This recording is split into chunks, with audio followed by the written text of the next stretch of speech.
Então, sejam todos muito bem-vindos. Uma boa noite a todos e a todas que vão acompanhar essa live aqui nesse momento síncrono, depois quem estiver assistindo pelo YouTube. Para quem não me conhece, eu sou Marcelo Cordeiro, estou assessorando o desenvolvimento do plano estratégico de pastoral da Arquidiocese nesse ano, que vai ter um período de duração de 2025 até 2030. E a nossa proposta é fazer todo um percurso ao longo desse ano na construção desse planejamento estratégico. Uma das atividades previstas é justamente a gente poder aprofundar um pouco mais as questões relacionadas ao resultado do sínodo, da sinodalidade. E é com imensa alegria que a gente acolhe, né, e recebe hoje a presença muito querida e significativa para a caminhada da Igreja do Brasil, do Dom Joel Portela Amado, né, que é bispo atualmente da Diocese de Petrópolis, no Rio de Janeiro. O Dom Joel é bastante conhecido pela sua profunda dedicação à vida da Igreja, escuta atenta aos clamores do povo de Deus e a sua contribuição ativa nos processos pastorais e sinodais, que ele vai poder contar um pouquinho para a gente ao longo da live. Por muitos anos ele serviu também como secretário-geral da Conferência Nacional dos Bispos do Brasil, né, a nossa CNBB, e esteve à frente de muitos momentos importantes de reflexão para a Igreja do Brasil e do mundo. Dom Joel é natural do Rio de Janeiro, estudou filosofia no Instituto Aloysiano da Companhia de Jesus e teologia na Pontifícia Universidade Católica do Rio, onde fez também o doutorado em teologia. Além disso, cursou ainda a Faculdade de Direito na Universidade Estadual do Rio de Janeiro. E também participou ativamente do processo sinodal, né, uma experiência que enriquece muito esse nosso momento de nos contar não só os elementos que estão relacionados ao documento do Sínodo 2021-2024, mas também a sua própria experiência pessoal. O Sínodo ele foi um marco importante no processo de conversão sinodal ao qual o Papa nos convida, né? Ele é um documento fruto de uma escuta global que representa um chamado à renovação pastoral, à corresponsabilidade e ao compromisso com uma igreja cada vez mais sinodal, missionária e próxima da realidade do povo.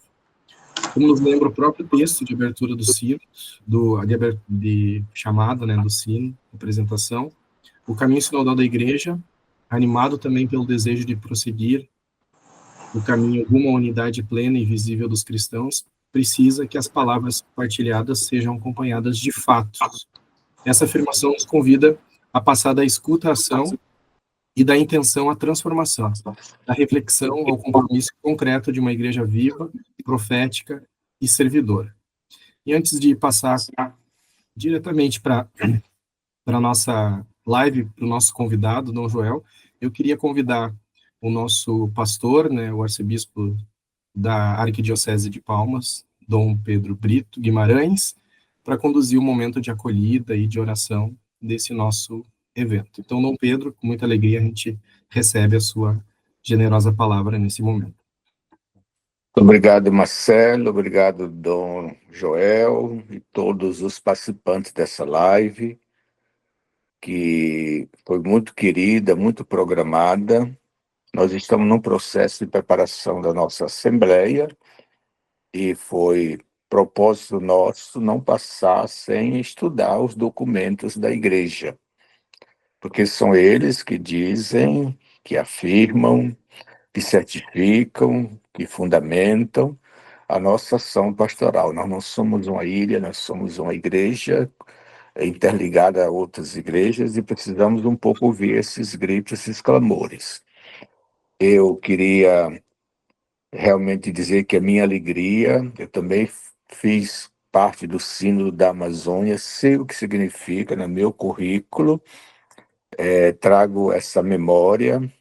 Cada vez que eu me lembro, que eu vejo fotos, que eu vejo notícia, eu me emociono, porque foi um momento grandioso. Imagina esse sínodo que durou mais do que os outros. Teve uma fase diocesana, uma fase nacional, uma fase internacional, e 2 sessões, 2 meses de maturação, de desenvolvimento, de meditação sobre um tema tão antigo e novo que é a sinodalidade.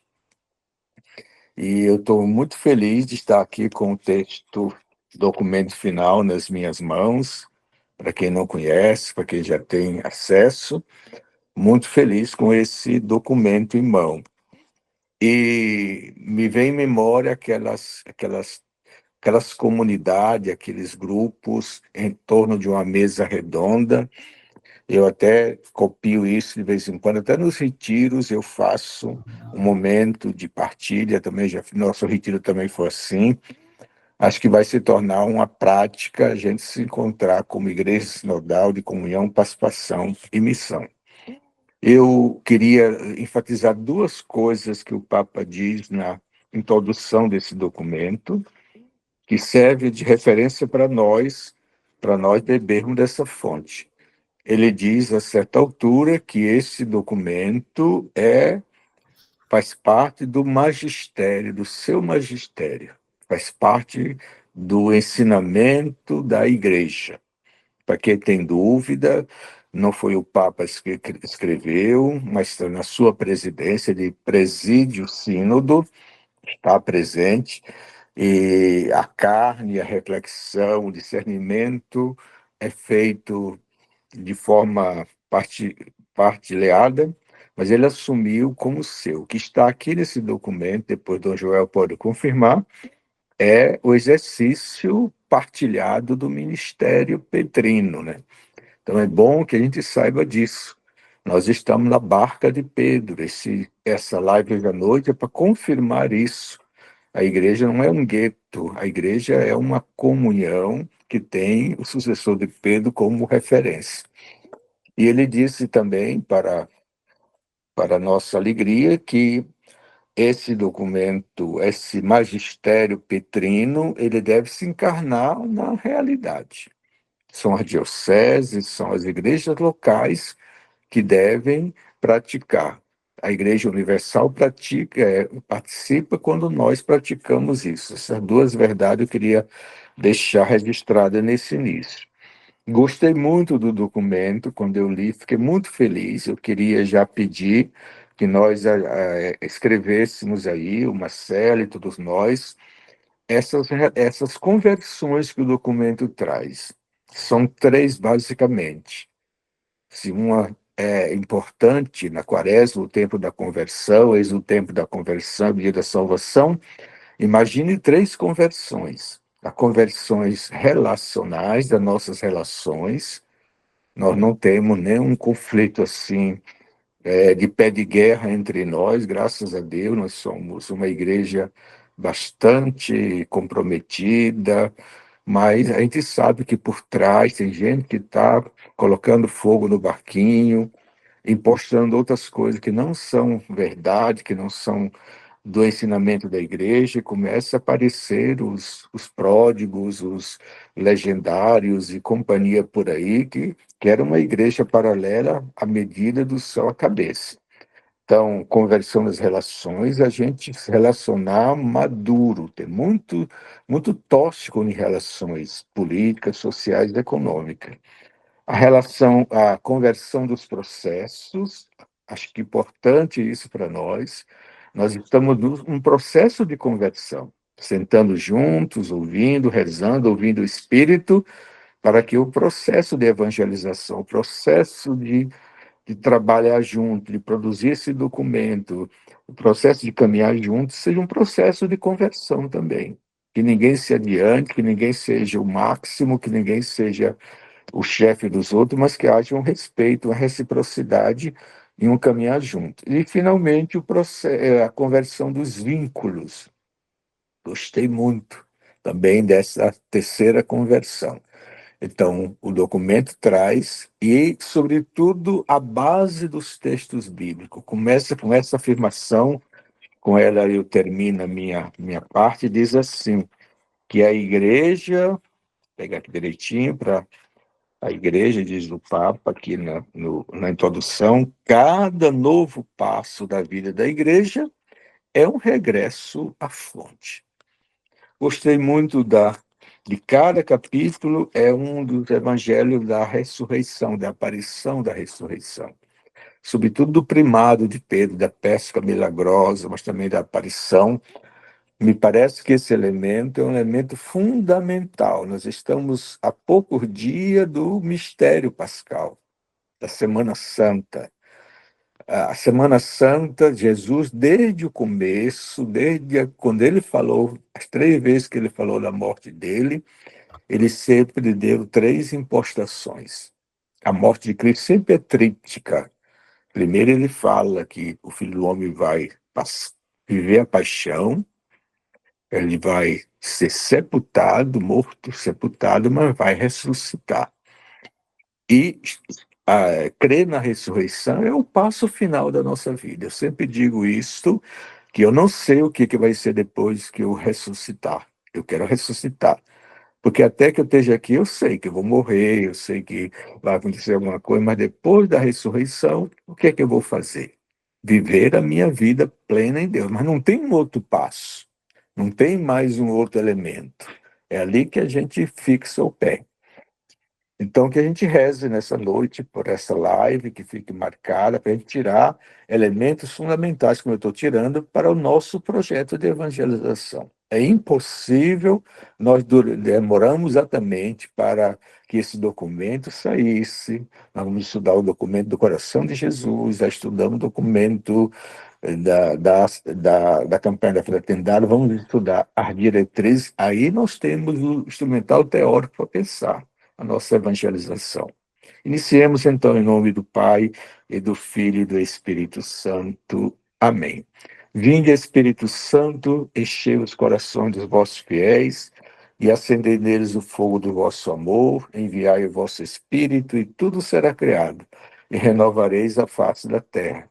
Oremos, ó Deus, que instruíste os corações dos vossos fiéis com as luzes do Espírito Santo, fazer que apreciemos retamente todas as coisas, segundo o mesmo Espírito, e gozemos sempre de sua consolação, por Cristo, Senhor nosso. Amém.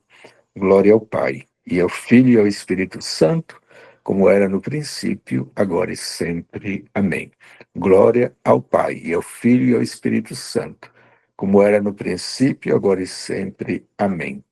Glória ao Pai, ao Filho e ao Espírito Santo, como era no princípio, agora e sempre. Amém. Uma feliz e abençoada live para nós, o estudo do documento final do Sínodo por uma Igreja Sinodal, Comunhão, Participação e Missão. Muito obrigado, Dom Pedro, pelas suas palavras e por abrir esse momento. Eu convido, então, de imediato o Dom Joel Amado, que vai poder fazer a sua exposição. Tem 40 minutos, então, ao longo do processo, a gente combinou aí que eu vou lhe avisando também em relação a essa questão do tempo, mas fique à vontade, seja bastante bem-vindo. Quem tiver alguma questão ou queira depois participar mais para o final, pode ir fazendo suas perguntas, suas colocações aqui no chat, que ao final a gente recolhe e faz uma interação, um diálogo aqui com o Dom Joel. Então, Dom Joel, muito obrigado, uma boa fala.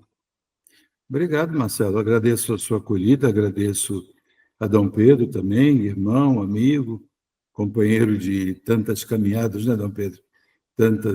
Tantas emoções, se podemos dizer assim, e que bom que estamos juntos. Uma saudação grande a cada participante dessa live, uma alegria de poder, eu diria, partilhar um pouquinho, uma espécie de degustação do documento final do Sínodo. O documento, como Dom Pedro já lembrou, ele é amplo, tem uma riqueza grande e nós vamos ainda aproveitar dele durante um bom tempo.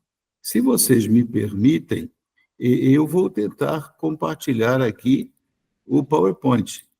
Eu queria ver até com vocês se ele já está chegando aí na tela em formato inteiro, Marcelo. Está chegando? Eu acho que o senhor tem que projetar agora ali do ladinho, né, colocar ele em tela cheia, que daí ele vai aparecer para todos nós. Eu já o fiz, mas... Para mim aqui está aparecendo, tá ok. Está aparecendo. Mas não está em tela cheia. Não, Tá, então vamos voltar em tela cheia. Aí, isso. Pronto. É o modo leitura que a gente fez o teste ainda agora. Ainda está no modo leitura. Está aparecendo ou não está? Não, Ainda tá tá. não. Ainda está no modo leitura. Agora. Agora sim, perfeito. Vocês sabem que a gente, às vezes, faz sínodo, faz encontro, faz assembleia e acaba apanhando do PowerPoint, né? Mas o que nós vamos conversar um pouquinho? nós vamos conversar sobre o que Dom Pedro já destacou muito. O que nós temos diante de nós, com o documento final do Sínodo, é magistério da Igreja. Assim, o Papa Francisco declarou no encerramento da segunda sessão sinodal, em outubro do ano passado. E para essa degustação, eu vou seguir 3 passos. Pergunto a vocês se os 3 passos aparecem agora aí. Sim, está aparecendo. Obrigado, então, Marcelo. São 3 questões. Se vocês olharem a terceira, é o objeto da nossa conversa. Mas sem as outras 2, nós acabamos não compreendendo adequadamente o documento final. Nós corremos o risco de compreendê-lo de um modo que ele não é. Dependendo de como se compreende o Sínodo, número 1, dependendo do modo como se vê o jeito como o Papa Francisco enfrentou alguns problemas surgidos durante o Sínodo, nós não vamos compreender o documento final adequadamente. São 3 passos a conversa, portanto. Primeiro passo, então, é voltar à logo do Sínodo e dar uma olhada aqui nesse conjunto aqui da logo, para você compreender o Sínodo. Lá embaixo, na última linha, ó, aparecem 3 palavras, que são como que a senha para você compreender a proposta do Sínodo, tudo que foi a fase preparatória, Dom Pedro também na fala lembrou, as 2 sessões de 2023, 2024 e o documento que nós temos na mão. Em letras maiores são essas 3 palavras aqui. Sem elas, você não chega à compreensão do Sínodo e do documento final. Não sei se facilita, mas nós podemos arrumar essas 3 palavras desse jeito aqui, ó, numa hierarquia decrescente, das quais a palavra missão acaba ganhando um peso maior. O grande critério para se realizar sínodos, o grande critério para se realizar este sínodo, o grande critério para se realizar um sínodo sobre sinodalidade, nada mais é do que o cumprimento da missão evangelizadora em nossos dias. Só que a missão começa pelo testemunho. E também eu vou me reportar à fala de Dom Pedro, agora na abertura da nossa live, o grande testemunho que a Igreja é chamada a dar no mundo profundamente marcado por ódios, por isolamentos, por separações, é o testemunho da comunhão.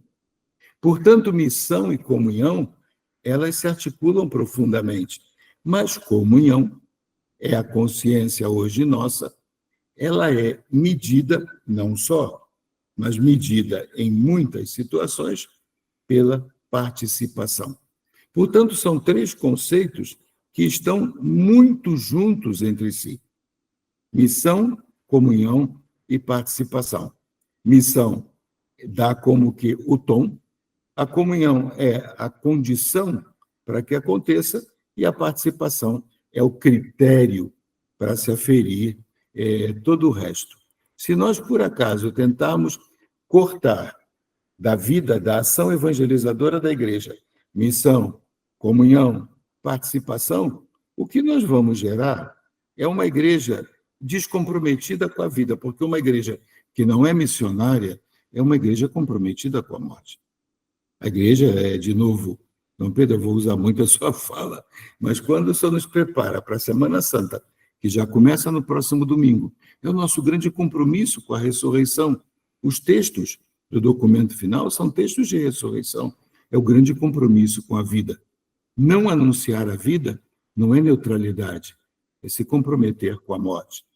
Assim também, uma igreja que queira anunciar a vida, mas não se comprometa a viver efetivamente a comunhão, principalmente no perdão e na reconciliação, acaba caindo na hipocrisia.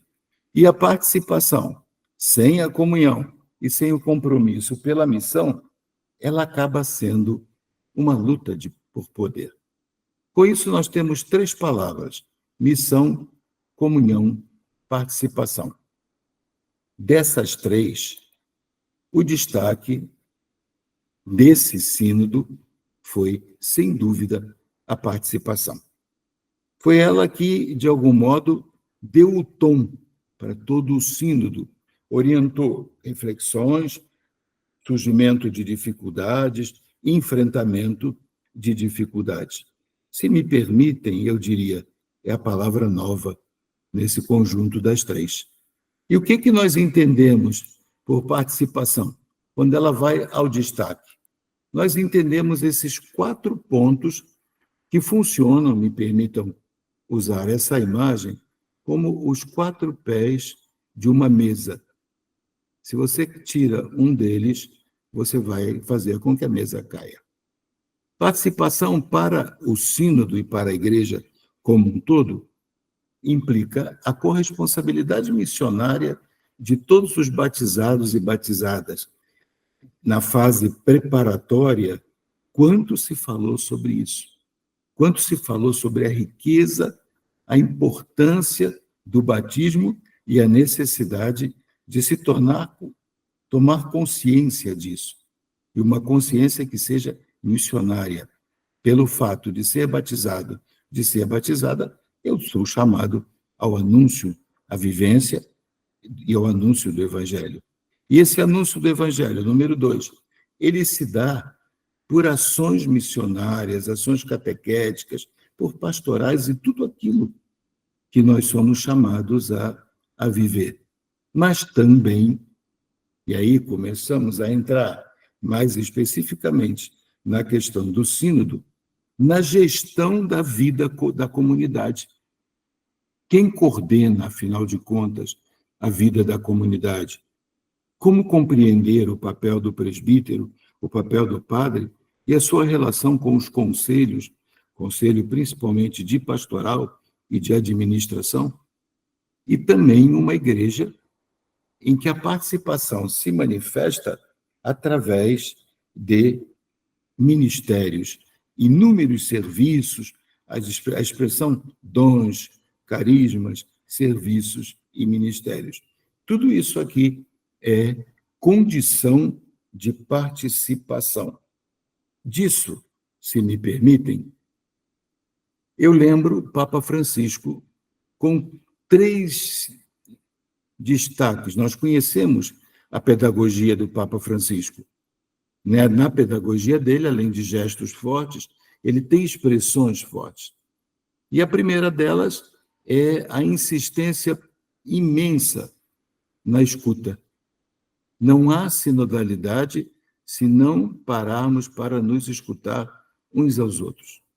Essa escuta, em segundo lugar, ela tem que chegar à tomada de decisões. A todas as decisões é preciso um processo de discernimento com base na escuta para que as decisões sejam tomadas. Envolvendo quem? Nós conhecemos essa expressão do Papa Francisco. Todos, todos, todos.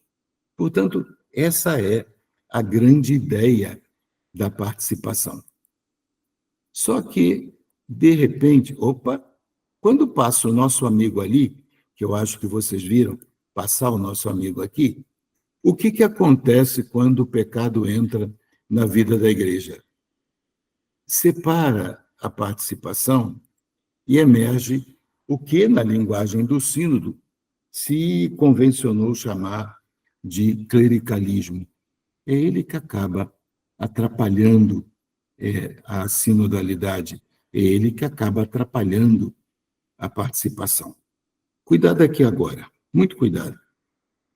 Porque nós precisamos nos perguntar o que é que nós entendemos por clericalismo e o que é que o sínodo entendeu por clericalismo. Porque, em geral, quando nós ficamos com a palavra clericalismo e não a problematizamos, nós vamos lembrar logo do clero, nós vamos lembrar dos padres, nós vamos lembrar dos bispos e dos diáconos, com todo o respeito, também. Daí a importância de problematizar, de nos perguntarmos o que é que o sínodo entende por clericalismo. E aí nós vamos perceber que, primeiro, sem dúvida, quando a centralização da vida da igreja está toda na mão do clero, na mão do padre. A comunidade vive em função da vontade, das deliberações, do jeito do padre ser, como ele quer, como ele faz. E, infelizmente, algumas vezes, mudou o padre, muda toda a vida da comunidade, ou da paróquia, ou da capela, ou do que for. É claro que, quando chega uma pessoa nova, os ritmos se alteram. Mas mudar tudo, mudar objetivos, mudar caminhadas, muitas vezes até de modo desrespeitoso, isso preocupou bastante o sínodo. Já preocupava o Papa Francisco. Só que não são só os padres, não. Eu não sei, dizem que Palmas é o melhor lugar do mundo, é a diocese onde não tem problemas, mas quantos leigos assumem algum cargo na igreja, às vezes se tornam mais centralizadores do que os padres.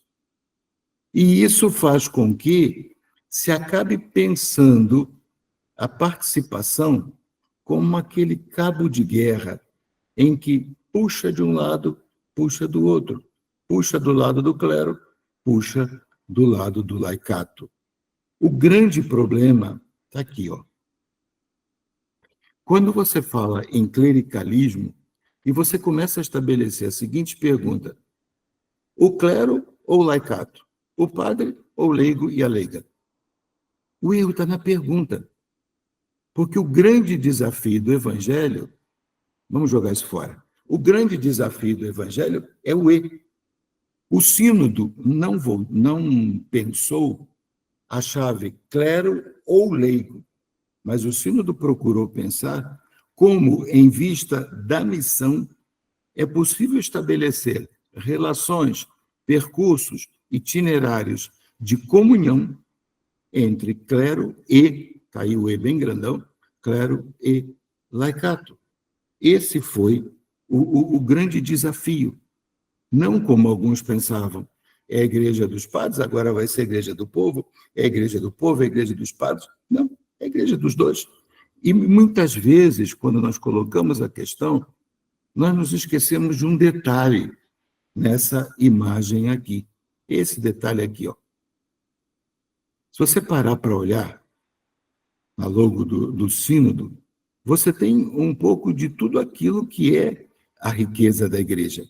Você tem o ministério ordenado, você tem a família, você tem a criança, você tem o jovem, você tem o idoso, você tem a pessoa com deficiência, você tem inúmeras situações. Nem todas estão ali representadas, mas a lógica do E, essa é fundamental. Esse é o primeiro ponto dessa minha fala. E aí, por causa disso, por causa daquele ou, surgiram, dentro do processo de 2021, 2022, surgiram inúmeras dúvidas, inúmeros questionamentos, inúmeras dificuldades, e são elas, se vocês assim me permitem, em passar para o segundo dos 3 passos. O que o Papa Francisco fez? Quem participou da etapa preparatória do sínodo lembra das dificuldades, lembra dos questionamentos, mas lembra também que, durante o processo, o Papa Francisco tomou algumas decisões, e 2 delas foram decisivas. Se não fossem essas 2 decisões, o documento final poderia sair de outra maneira. A primeira decisão está aqui, ó. Parece a mesma, é a logo, é a mesma, né? Mas olha aqui, inicialmente, quando o Papa convocou o sínodo, ele marcou de 2021 a 2023. Eu lembro, na CNBB, nós já dizíamos assim, a comissão do sínodo dizia, mas é muito longo, Dom Pedro citou há pouco o Sínodo da Amazônia. Como é que nós vamos trabalhar agora com o Sínodo sobre a sinodalidade? É uma estrutura, uma metodologia diferente. Mas, diante das dificuldades surgidas, a primeira decisão que o Papa Francisco tomou, olha aqui, ó, foi ampliar o tempo do sínodo. E aqui é muito interessante, porque nós não somos escravos do tempo cronologicamente medido. Nós somos escravos do tempo enquanto presença da graça de Deus. Aí me permitam, não é Cronos, é Kairos, é o tempo da graça. Por isso que, se antes nós já nos assustávamos com 2023, de repente nós vimos que, na sua sabedoria, a ação do Espírito iluminou a sabedoria do Papa Francisco. Ele disse, mais um ano, vamos conversar mais. Nisso aqui eu diria que nós já temos uma grande lição sinodal. Conversemos tanto tempo quanto se fizer necessário. Mas não foi só isso. Ele tomou uma segunda decisão. Ele criou 10 grupos de estudo para aprofundamento de temas problemáticos. Temas que surgiram no processo de 2021, 2022, que chegaram até a sessão sinodal de 2023 por causa exatamente da lógica da participação. E muitas vezes, infelizmente, a participação compreendida numa chave de ou, não numa chave de e. 10 grupos. Os 5 primeiros são esses aqui. As relações entre as igrejas católicas orientais e a igreja latina. Marcelo falava da participação na sessão sinodal. Um dos pontos que nos marcou muito foi a presença dos orientais.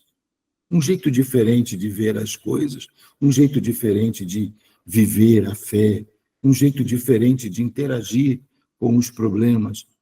Como é que nós vamos fazer isso? Como é que nós vamos lidar com jeitos tão diferentes na mesma fé? Segundo grupo, os pobres. O grito dos pobres e marginalizados. Quanto a Igreja de América Latina pedia, na fala dos padres sinodais, eram eles bispos, sacerdotes, leigos, diáconos, mas quando a América Latina falava, outros continentes também, mas a América Latina falou muito, não nos esqueçamos dos pobres.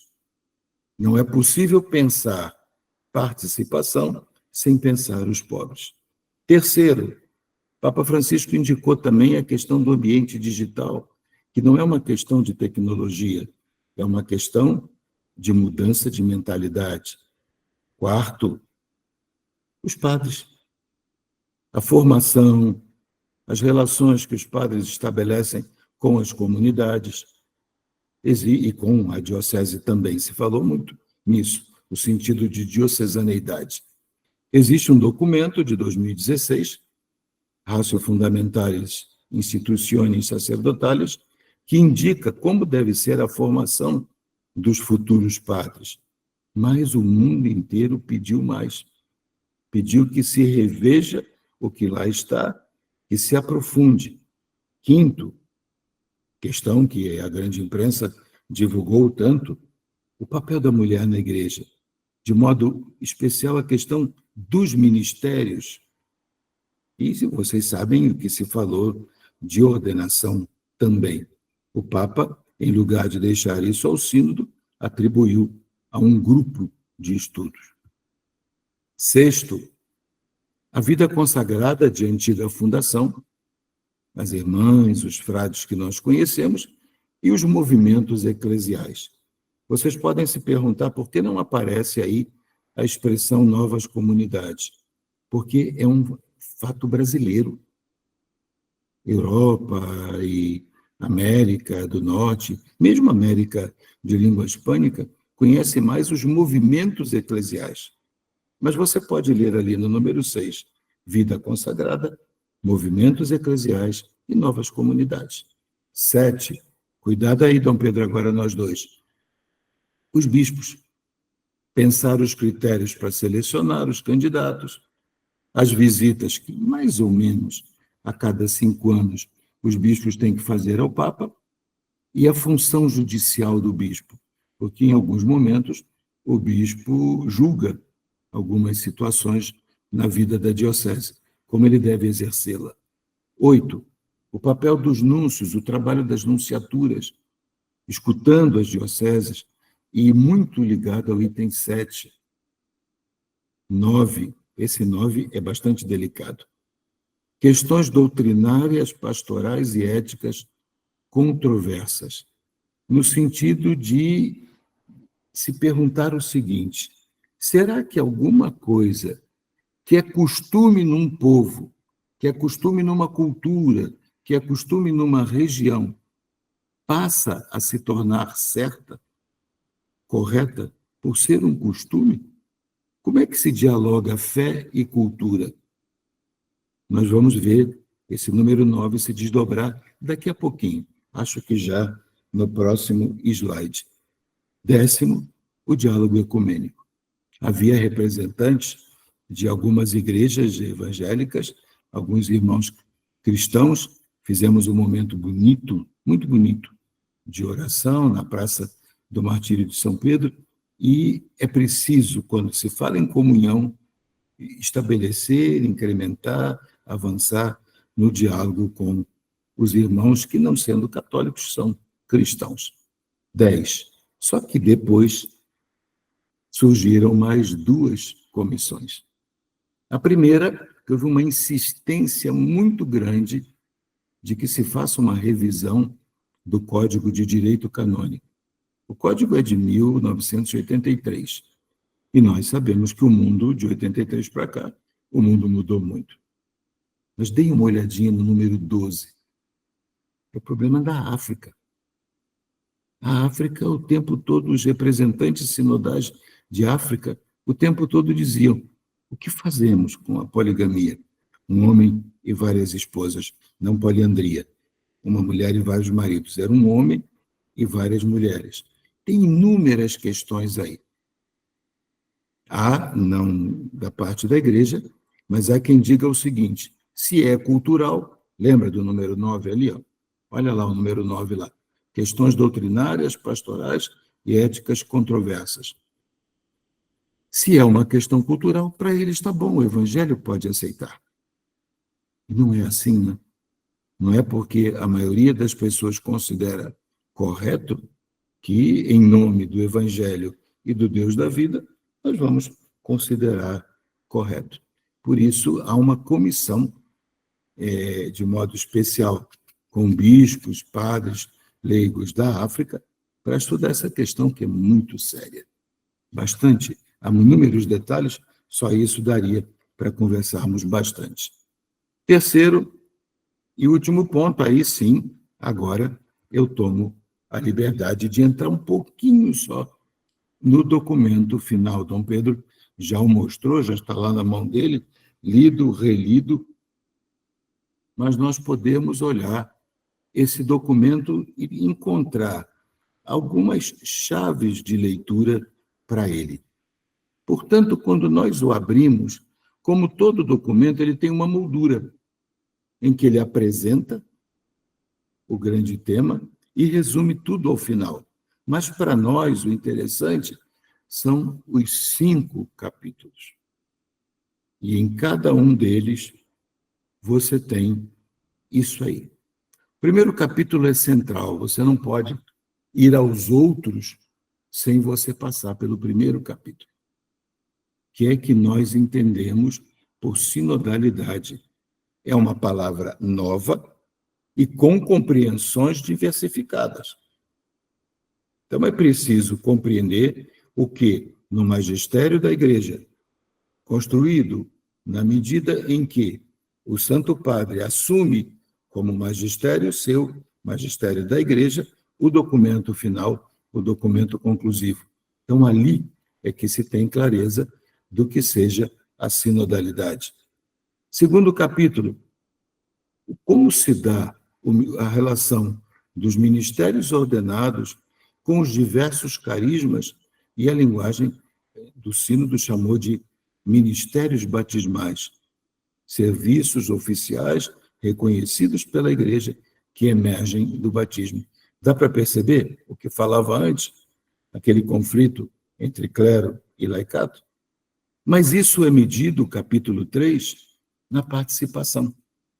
E aí se percebeu que 3 questões que são fundamentais em qualquer processo participativo: a tomada de decisão, que ela seja o mais abrangente possível. É claro, cabe ao bispo a palavra última, mas não a única. É preciso ouvir, é preciso escutar. Essa frase que eu acabei de dizer, ao bispo cabe a última palavra, porém não a única, ela é do cardeal Grech, do secretário do Sínodo dos Bispos, em que ele lembrava, capítulo 1 lá em cima, ao definir sinodalidade, o que é que significa. Mas também ter a clareza de avaliar o trabalho. Discernimos, decidimos, e aí? Cumprimos ou não cumprimos? Por que cumprimos? Por que deixamos de cumprir? O que está aí? E surgiu essa palavrinha aí, lá no finalzinho do número 3, transparência. Transparência em 2 coisas. Primeiro, na relação com os bens, sim. É preciso prestar contas, é preciso dar razão do nosso modo de lidar com os bens que passam, mas falou-se também de transparência pastoral. Dar transparência de como anda a pastoral. Alguém dizia, eu lembro, na sessão de 2024, estamos chegando a outras periferias? Uma pergunta à primeira vista tão banal. Não. É preciso estar atento ao que se está fazendo e informar a todo mundo. Número 4, o ministério do capítulo 4, melhor dizendo, o ministério do Papa, dos bispos e das igrejas orientais. Volta de novo a questão das igrejas orientais. E o capítulo 5 é a questão de uma igreja que faz tudo isso para poder ser missionária. Então, olha, introdução e conclusão, capítulo 1, o que ele afirma? A igreja é povo de Deus. E a partir daí, como se dá o relacionamento entre os diferentes ministérios e carismas, o que fazer para discernir e tomar decisões, capítulo 3 é isso, a chave de leitura dele, como discernir caminhos evangelizadores nos problemas e como tomar decisões. O capítulo 4, a frase é minha, nós somos muito diferentes, mas nós estamos unidos. A diferença não nos separa, a diferença não nos faz inimigos, pelo contrário, ela deve nos atrair, porque os vínculos entre nós são maiores que as diferenças. E 5º, quando empurra para a missão, nós não podemos ser uma igreja autorreferencial, uma igreja que olha apenas para ela mesma, me permitam dizer assim, para o seu próprio nariz, nem de pessoas autorreferenciais, pessoas que se acham perfeitas e que não olham para as situações das outras pessoas, não pensam em quem está fora.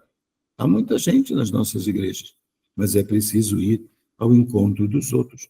Não manter a tenda arrumadinha, mas sempre ampliar a tenda. Com isso, eu penso que esse slide ele seja uma dica, essa foi minha intenção, uma espécie de chave de leitura para tudo aquilo que está no documento conclusivo.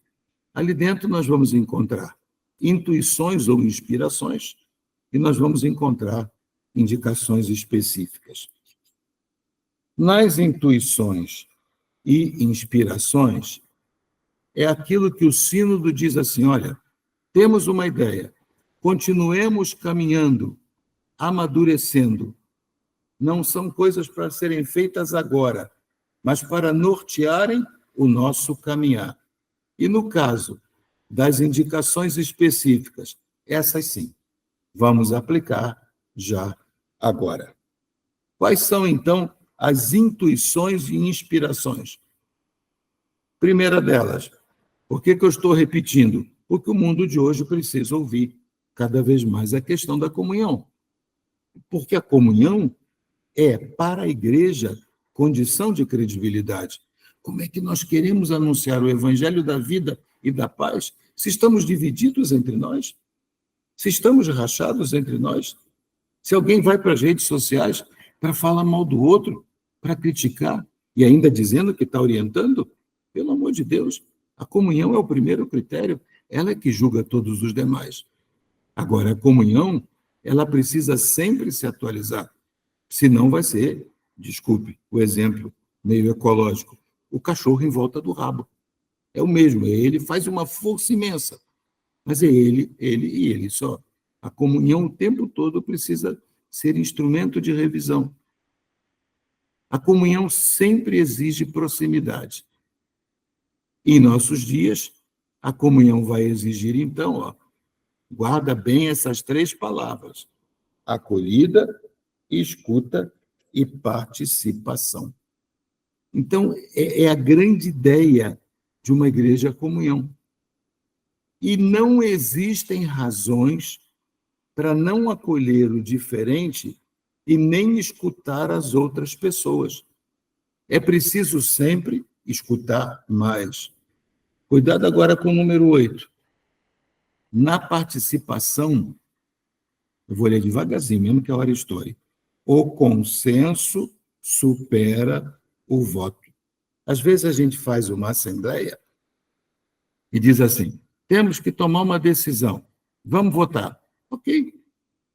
A gente faz isso em tantos lugares, mas antes de chegar a isso, tem uma sabedoria do sínodo: vamos conversar até que estejamos convencidos. O voto é o último recurso. A igreja é mais do que uma democracia que se expressa pelo voto, o voto da maioria.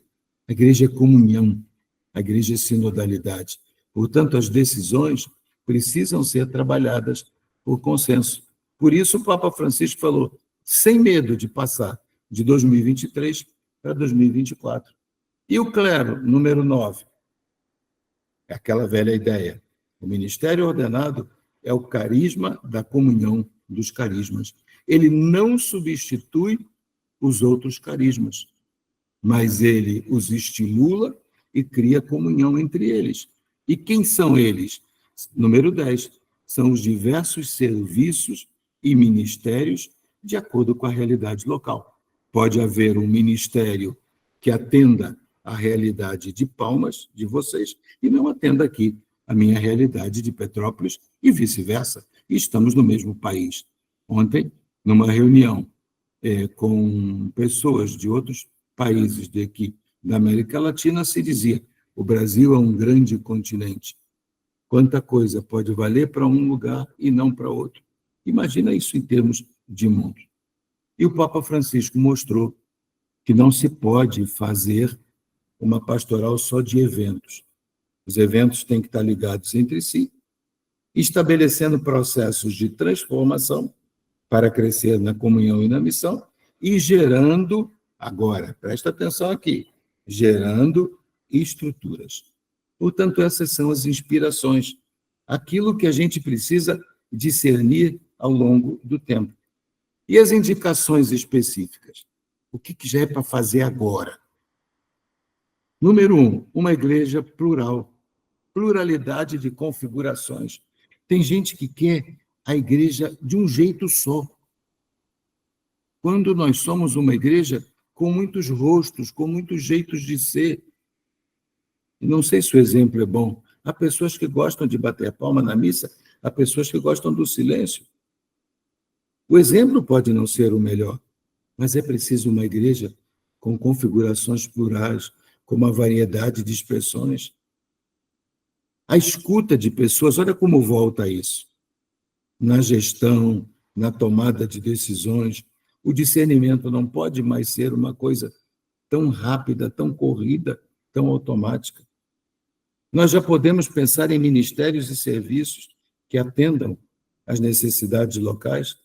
Imagine uma igreja cheia de pequenas comunidades, o Ministério da Animação da comunidade, o Ministério da Palavra, e os ministros ordenados, repetição, estão a serviço da comunhão dos outros serviços e ministérios. Indicações ainda específicas, que a mulher participe mais nos organismos de decisão, de participação. No Brasil, nós já temos alguma coisa. Nós já temos a mulher participando nas dioceses, nas cúrias, nas mitras, nos tribunais eclesiásticos, mas há países não. Há países que não têm. Então, se pediu isso. Se não se chega a uma ordenação, eu não estou dizendo se é sim ou não, mas que se pede que a presença da mulher. Número 6, que se invista na iniciação à vida cristã, porque só quem encontra Jesus Cristo é capaz de fazer esse passo. Que a missionariedade, número 7, ela seja institucional e individual. Que os projetos diocesanos e nacionais, comunitários, paroquiais e dos movimentos, eles sejam processos de missão, não na linguagem de Aparecida, pastoral de conservação, mas também que cada católico perceba que ele é missionário. E o testemunho de comunhão, ele é profético nesse mundo marcado por tanta guerra, por tanta polarização, por tanta divisão. Chamo a atenção desse item 9, porque isso já é para fazer agora. A criação de conselhos, de assembleias, de comissões. Se vocês tiverem algum tempo, deem uma olhada no número 103. É um número muito interessante do documento conclusivo. Número 10, o reconhecimento de que os males do mundo se fazem presentes na igreja. Nós temos divisões, nós temos ambições, nós temos luta de poder. Isso tem que ser banido. Isso se faz com muita comunhão, com muito discernimento. A questão dos abusos, atenção à prevenção e ao acolhimento das vítimas. E número 12, transparência na gestão dos bens temporais. Mesmo com a hora, eu chamo a atenção de uma coisa. 11 e 12. Lidar com os bens está no mesmo nível da questão da pedofilia. Hein? Cuidado aqui. 13. Olha os pobres de novo aí. 14. Avaliar tudo, prestar contas. 15. Pensar a cultura digital. 16. Nem sempre uma pessoa que mora numa paróquia, ela tem afeto, ligação com aquela paróquia onde ela mora. Ela pode estar numa outra paróquia territorial, como ela pode estar num movimento, ela pode estar numa nova comunidade. São novas territorialidades. 17, formar os novos padres para a sinodalidade. Pensar muito nos seminários. Não adianta pensar nisso se o padre sai de lá autoritário. Com tudo isso, um detalhezinho aqui. E aí nós vamos chegando ao fim. Agora já se faz urgente pensar nos conselhos e nas assembleias. Eu só queria lembrar isso aqui. As pessoas dizem, vai ser uma obrigação agora ter conselho na diocese? Já é. Ter conselho nas paróquias? Já é. Vamos ser obrigados a ter assembleias? Tem que trocar aqui uma palavra. Jogue isso fora. Conselhos e assembleias tem que ser algo natural, algo que brote da comunhão, algo que brote da nossa comunhão. E, nesse sentido, eu recomendo a leitura dos números 101 a 103. Ali se fala dos organismos de participação. E são esses aqui. É possível que a Arquidiocese de Palmas diga, nós temos outros. Esses entraram por causa da questão mundial. São aqueles organismos de participação reconhecidos no mundo inteiro. Mas, muitas vezes, as igrejas locais têm outros organismos de participação. Então, do número 101 a 103, esses são citados, porém não a modo exaustivo. mas a título de exemplo. Quantos outros conselhos e assembleias podem ser ainda criados aí? O importante é que cumpram a sua missão, colaborar para o anúncio inculturado do Evangelho, um anúncio capaz de dialogar com a cultura local, testemunhar a comunhão e que os organismos de participação aconteçam mesmo, que não existam apenas para constar. Essa foi uma queixa no sínodo do mundo inteiro. A gente tem conselho, mas o conselho está lá só para enfeitar, ou como se diz por aqui, para inglês ver. Você pinta, o bispo vai fazer a visita pastoral, você pinta lá o vazamento e pronto, o bispo sai contente. Não. Tem que funcionar. Tem que ter vitalidade e trabalhar junto clero e laicato. E qual é a metodologia? São 5 indicações. 5. Primeiro, que esses organismos de participação, os conselhos e as assembleias, não sejam apenas formais. Que para a sua composição se consulte o máximo de pessoas. E aí vem o que Dom Pedro indicou rapidamente na sua fala. O melhor método é a conversação no Espírito. Sou testemunho, foi isso que salvou muita coisa dentro do sínodo. E que as pautas de reunião sejam construídas com participação. Eu falei 5 e só tem 4. Dou destaque ao 5º, está lá no número 104, que é um problemão.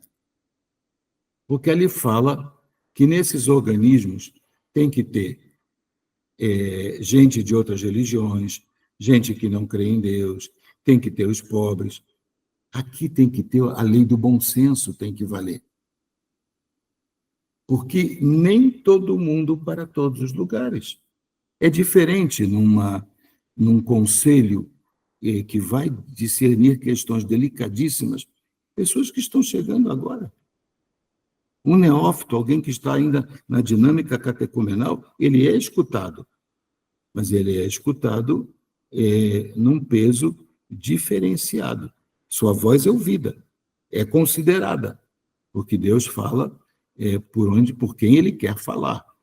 Mas é preciso ponderar isso. Atenção ao número 104. Enfim, aqui estamos com o nosso documento final. Eu vou encerrando, chamando a atenção do número 9. Esse número 9, ele diz isso para a gente, é a razão dessa live agora. E aí eu vou ler mesmo, não tem jeito. Pedimos a todas as igrejas locais que continuem o seu caminho cotidiano com uma metodologia sinodal de consulta e discernimento, identificando caminhos concretos e percursos formativos, olha a expressão lá que Dom Pedro usou, para realizar uma conversão sinodal, olha agora aí o adjetivo, palpável, não é ficar só nas palavras, não, nas várias realidades eclesiais.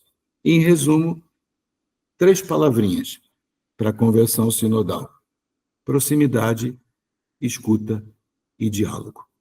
É isso que é a chave de leitura, ou se você quiser, uma senha de acesso para o documento final. Uma igreja mais próxima, uma igreja que escute, uma igreja que dialoga. Meu último slide é esse aqui, ó. Lembra 2021, 2023? Olha o que está embaixo de 2021. Se é um processo aberto, o Papa já disse que daqui a 2 anos o grupo sinodal vai voltar a se encontrar. Mas, na verdade, a última linha ali tem que ficar pontilhada mesmo, que é um processo aberto. Nós vamos trabalhar até quando Deus permitir. Nós todos, porque eu encerro aqui. Marcelo, obrigado.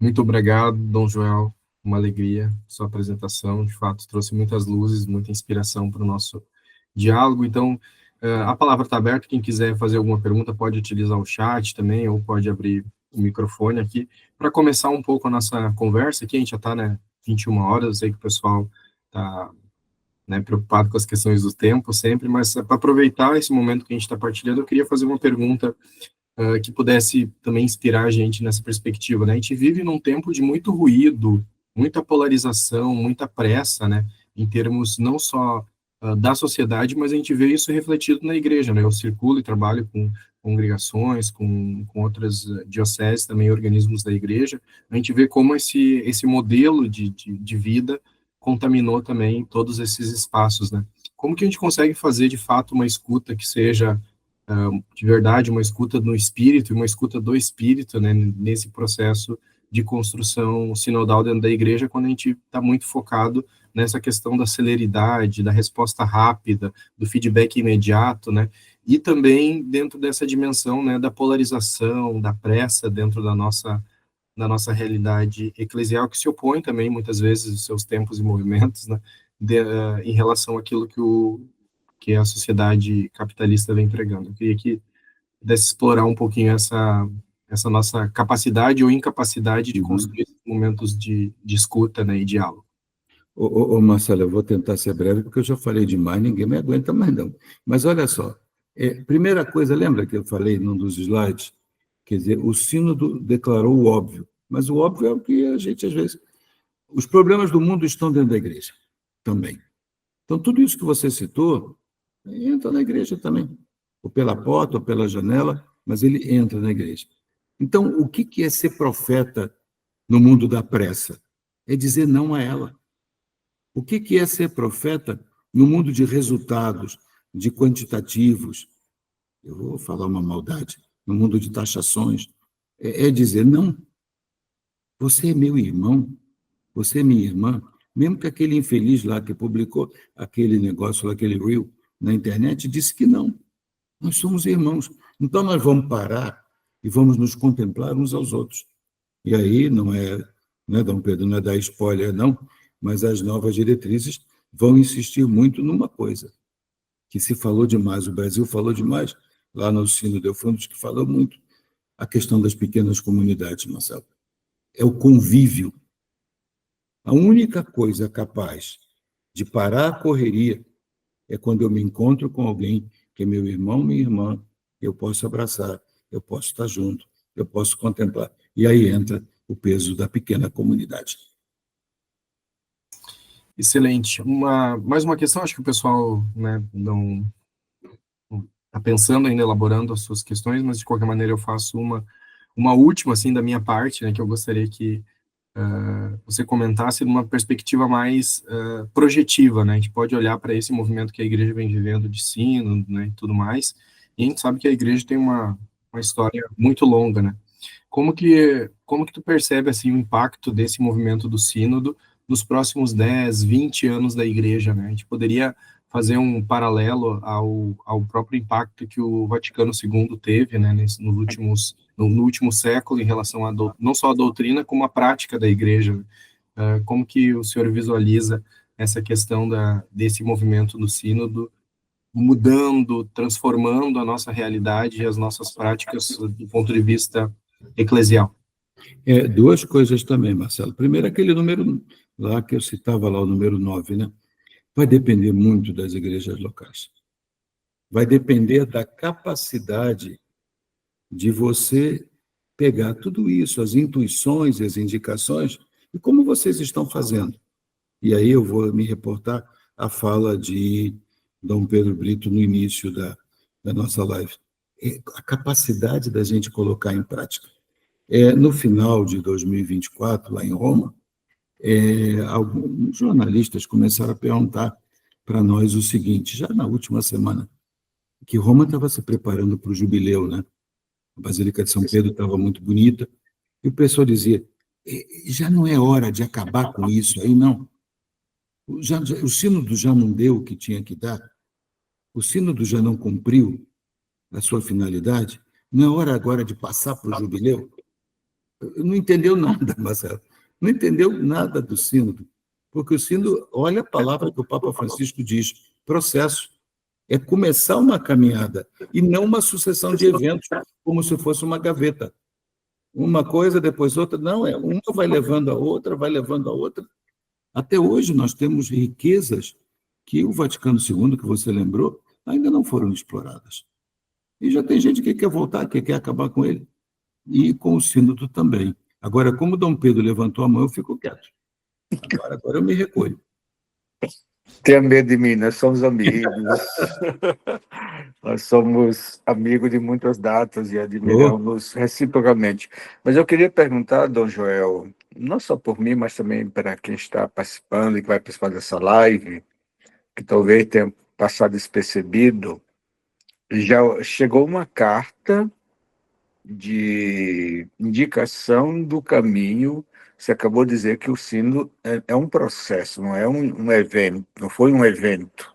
Como os outros sínodos foram eventos da juventude, da palavra, e tem um documento, mas não exigiu uma continuidade. Esse sínodo, ele durou mais, significa dizer que nós estamos ainda no beabá da conversação, do entendimento, de caminhar juntos. O que diz essa carta? Quais são as perspectivas para nós fazermos daqui para frente? Dom Pedro, se o senhor me permite, eu diria que os outros sínodos, por exemplo, o senhor participou, eu estava lá no encerramento apenas do sínodo da Amazônia, fiquei até com inveja do senhor lá, mas os sínodos, os outros sínodos, eles indicavam uma continuidade, mas eles imaginavam que nós seríamos capazes de dar essa continuidade. Mas aí eu volto lá ao comentário do Marcelo. Nesse mundo da pressa, nesse mundo das substituições, nós não percebemos. E o que o Papa Francisco fez? Explicitar o óbvio, explicitar que você não pode parar achando que uma vez que já conversou sobre o assunto, que pronto, o assunto está resolvido. Não. A carta dá algumas indicações, eu não entro em detalhes, seria muito longa, mas ela dá algumas indicações nessa linha, uma preocupação muito grande do Papa Francisco para que não se perca essa dimensão de processo.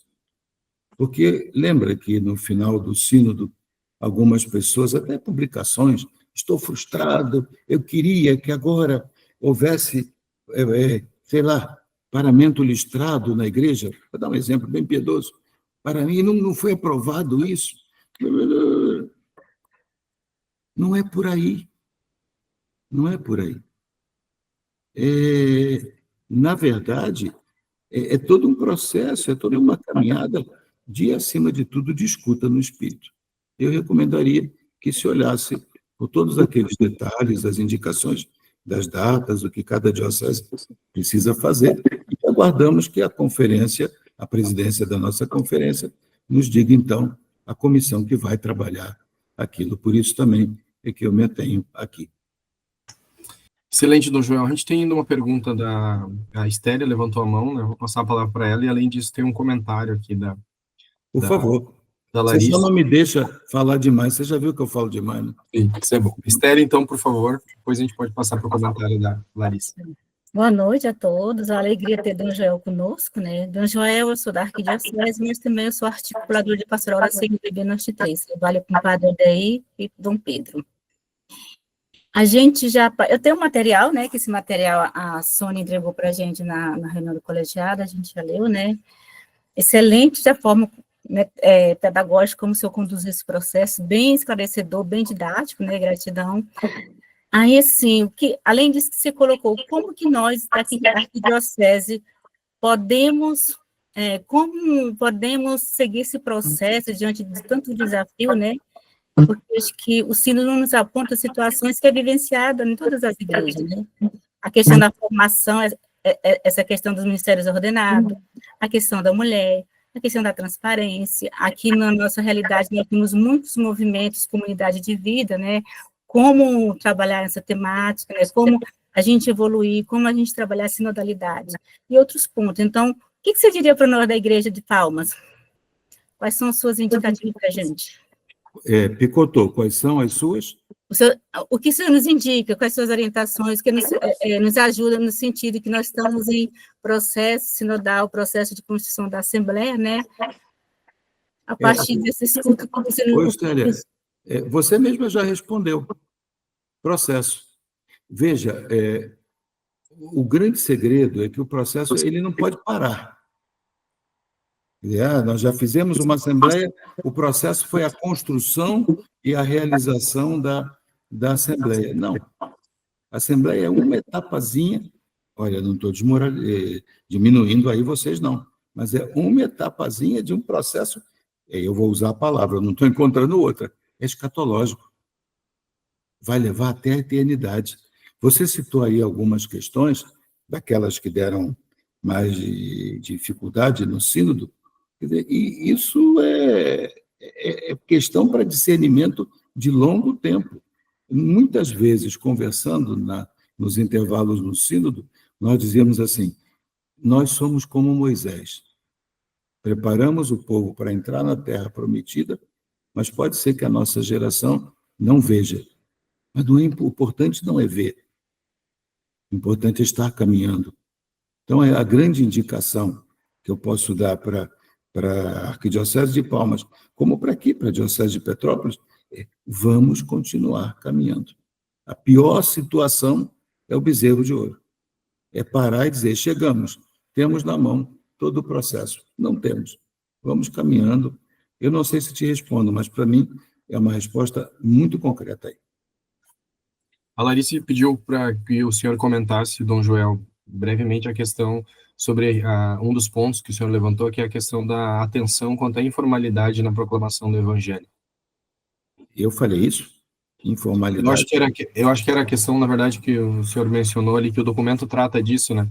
De não promover tanto a formalidade, né, das coisas, mas sim a igreja mais informal. Tá. Eu quis dizer o seguinte, aquilo ali. Eu não tenho outro jeito, não, tá? Agora, já que vocês me perguntaram, Larissa, né? Larissa traduzida, é o seguinte, a gente não pode ter conselhos e assembleias só para constar. Não pode ser uma realidade formal, tem que acontecer. Tem que fazer discernimento, tem que fazer escuta. Não fazer... Eu usei aquele provérbio, não sei se eles usam por aí, é fazer para inglês ver. Ele foi nesse sentido que eu quis dizer. Porque essa queixa veio de América, veio de Europa, veio da África, veio da Ásia.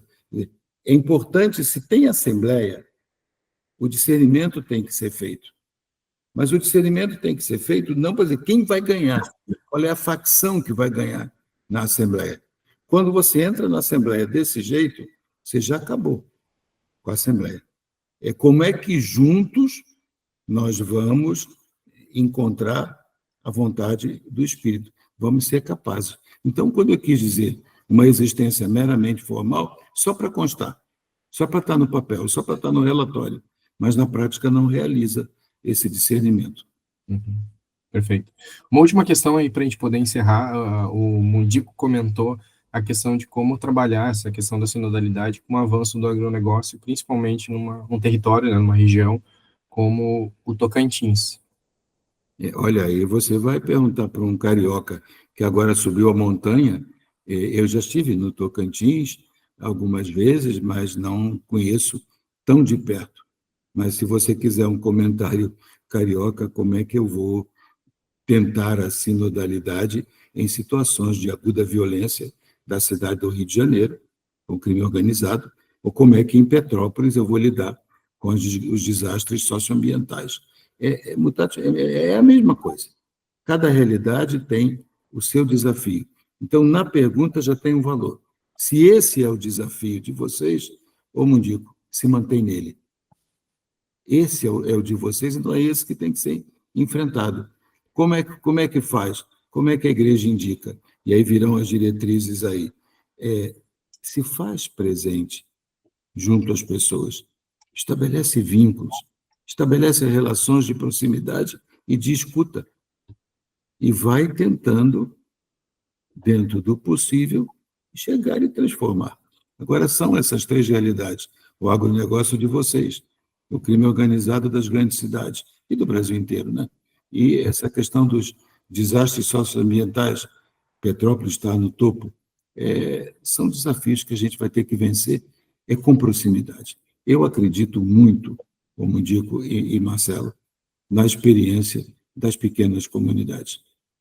No passado se cantava, eu acredito, que o mundo será melhor. Vocês não eram nascidos, não.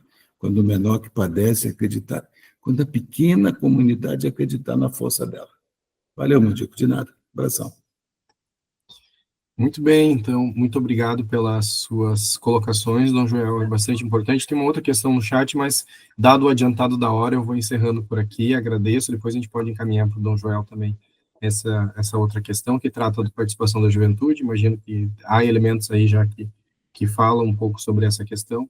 Lhe agradeço profundamente a sua disponibilidade, o seu carinho, e toda a sua expertise por poder nos apoiar. Então, o pessoal está dando palminhas aí, o senhor pode ver, né? Gostaram bastante. Agradeço muito, né, em nome da Arquidiocese, agradeço a participação de todos e a gente fica aí trilhando o nosso caminho sinodal na construção da nossa Assembleia Arquidiocesana que vai acontecer no mês de setembro. Então, muito obrigado a todos pela participação e até a próxima. Grande abraço.